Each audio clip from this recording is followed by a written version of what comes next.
kayo't ang Espiritu ang siyang magpapatotoo tungkol sa aral ni Kristo. Hallelujah, hallelujah, hallelujah,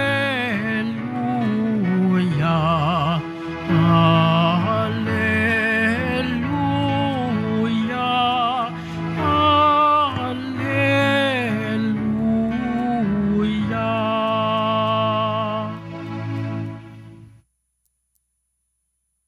Sumainyo ang Panginoon At sumaiyo rin. ang mabuting balita ng Panginoon ayon kay San Lucas. Papuri sa iyo, Panginoon. Noong panahong iyon, sinabi ni Jesus sa kanyang mga alagad, "Sinasabi ko sa inyo, ang sino mang kumikilala sa akin sa harapan ng mga tao, ay kikilalanin ko din naman ng anak ng tao sa harap ng mga anghel ng Diyos. Ngunit ang magtatwa sa akin sa harapan ng mga tao, ay tatatwa ko rin naman sa harapan ng mga anghel ng Diyos. Ang sino mang magsalita laban sa anak ng tao ay mapatawad. Ngunit ang lumait sa Espiritu Santo ay hindi mapapatawad.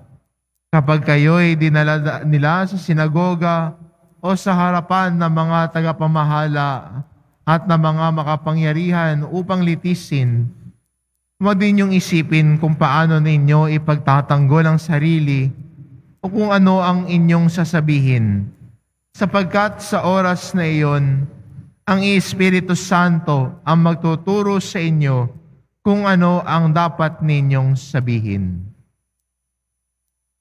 Ang mabuting balita ng Panginoon. Pinupuri ka namin, Panginoong Heso Kristo.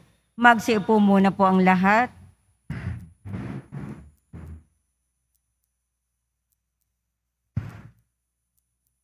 Gusto mo bang lumago sa pananampalataya mo?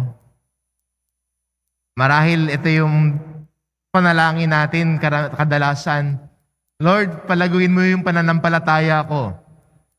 Increase my faith, Lord. Napanghihinaan ako ng loob. Palakasin mo ho pananampalataya ko, Lord. At sa atin hong unang pagbasa, ito po ang binigyan diin ng Diyos kay Abraham, ang kanyang pananampalataya. At sa atin dun pong Kristiyano ho ngayon, mahalaga ang pananampalataya sa atin. At ito din yung dasal natin. Lord, palakasin mong pananampalataya ko sa panahon ng mga pagsubok ko sa buhay. Paano mo ba mapapalakas ang pananampalataya mo? Kung gusto mo lumakas ang pananampalataya mo, ipahayag mo ang sinasampalatayanan mo. It is in sharing our faith that we grow in faith.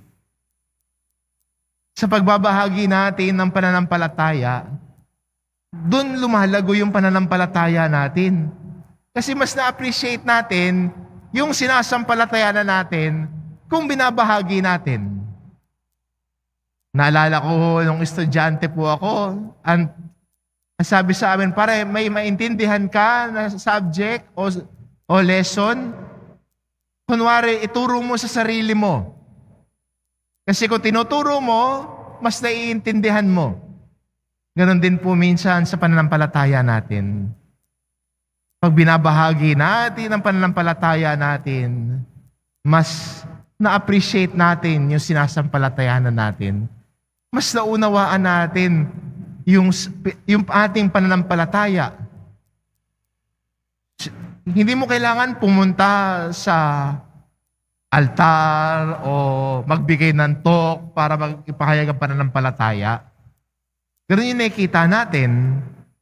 Pero sa simpleng pakikipag-usap ng magulang sa kanyang anak, sa simpleng pagsama ng magulang sa kanyang anak sa pagdarasal, sa simpleng makikipag-usap ng nanay sa kanyang mga anak habang kumakain, pagbabahagi sa Kanya kung sino ang Diyos. Yung kwento ng pananampalataya, yun na ho yun eh. Yun na yung simpleng mga pagkakataon na tayo ay nagpapatotoo sa ating pananampalataya. Yung simpleng may kausap kang kaibigan, nariyan ka sa piling niya, binibigyan mo siya ng pag-asa na pagpatuloy sa kanyang paglalakad. Yung pakikinig sa kanya, yun na yung pagpapahayag natin ng pananampalataya natin. Kasi ang pananampalataya natin ay nagkakaroon ng bunga sa ating paglilingkod at pagmamahal sa iba. Kaya if you want to grow in faith, be a witness to your faith. Maging saksi ng pananampalataya, maging tagapahayag ng pananampalataya kay Kristo. Ito siguro yung pinaka-effective na way. If you want to grow in faith, hindi lamang sa pagdarasal, hindi lamang sa pagdidibusyon, pero ang pinagdarasal, ang ating dibusyon, binabahagi sa iba. Siguro dito tayo nagkulang bilang mga Katoliko. Ang tingin natin sa pananampalataya natin, nagdarasal ako nagsisimba ako nonobena ako okay na yon. Hindi ho. Kasama sa paglago natin sa pananampalataya ay ang pagbabahagi natin ng pananampalataya. Lahat tayo tinatawag sa misyon. At ito ang misyon ng bawat isa. Ibahagi ang mabuting balita ni Kristo sa iba.